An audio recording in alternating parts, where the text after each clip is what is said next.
Our top story this hour, French President Emmanuel Macron received a grand welcome during his recent visit to China. After his visit, Macron said that Europe should not be a follower of either Washington or Beijing or get caught up in any escalation over Taiwan.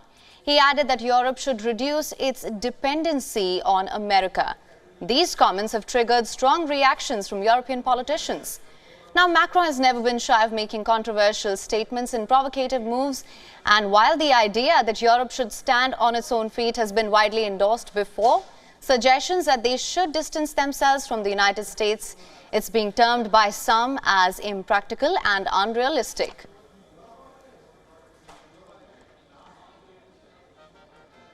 China, that welcomed Macron with pomp and show, has termed his comments as brilliant. Some may say China is using Macron's stance to drive a wedge between the United States and its allies across the Atlantic.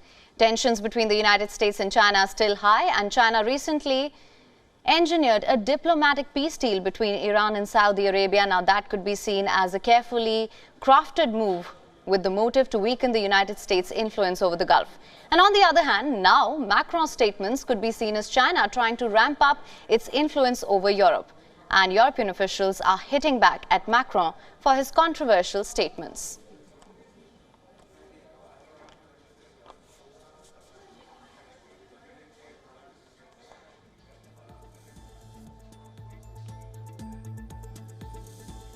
Let's bring you some of these reactions now. German Foreign Minister Annalena Baerbock, who is on a visit to China, also said that Europe is united in its policy towards Beijing, saying that Europe must not turn a blind eye to the tensions between China and Taiwan. She said a military escalation in the region would be a worst-case scenario for the global economy. Then we have Boris Pistorius, the German defense minister, also hit out at French President Emmanuel Macron. He said that the EU is able to speak on foreign and security policy and to determine its own positions. He turned Macron warning Europe against being a vassal for the United States as unfortunate. He said driving wedges between various European stances only helps Chinese foreign policy in the end. After returning from China, Macron went on a state visit to the Netherlands, and debates still raged on about his comments. Dutch Prime Minister Mark Rutte, he said that the United States is an indispensable ally. He also said that without the United States' support, it was inconceivable that Ukraine could have withstood the waves of violence of the past year. Polish Prime Minister then, who was on a visit to Washington, had slammed EU leaders like Macron for seeking trade contacts in Beijing. He said their aspirations to sell EU products in China at high geopolitical cost, it was short-sighted. He said he doesn't understand the concept of European strategic autonomy if it meant that they were shooting themselves in the knee.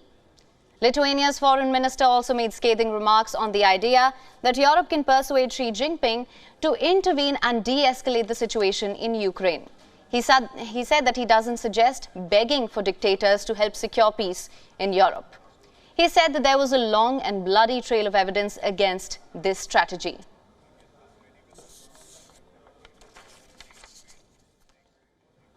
Now, for more on this, we have with us Vincent Chow, former political director at Taiwan's representative office in Washington, D.C., joining us from Taipei. Thank you so much for joining us, sir. Thank you so much for having me. Well, to begin with, Macron's comments, as I mentioned, landed him right in the middle of a storm of criticism. What's your take on the comments made by Macron? Well, I thought Macron's comments were a bit short-sighted.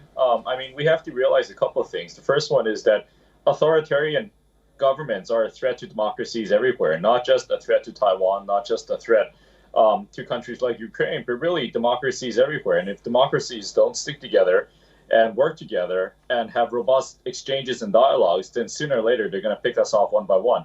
So I think it's quite short-sighted to say that, France is going to pick and choose whoever they want to get along with and then pick and choose the issues they want to get involved with, when in reality, the issues we face here in Taiwan affect all of us anywhere in the world. Absolutely. Now, that being said, now in China, we saw that Macron received a red carpet welcome. How do you assess the relations between Macron, France and China? Well, I think Macron has his own domestic difficulties he's dealing with right now, and these challenges are tremendous. And so I do think that as a politician, I think he's decided that maybe it's time to pursue some foreign endeavors that may take people's mind off his domestic struggles. With that being said, however, I think Macron and any other world leader should realize that China is going to put out the red carpet.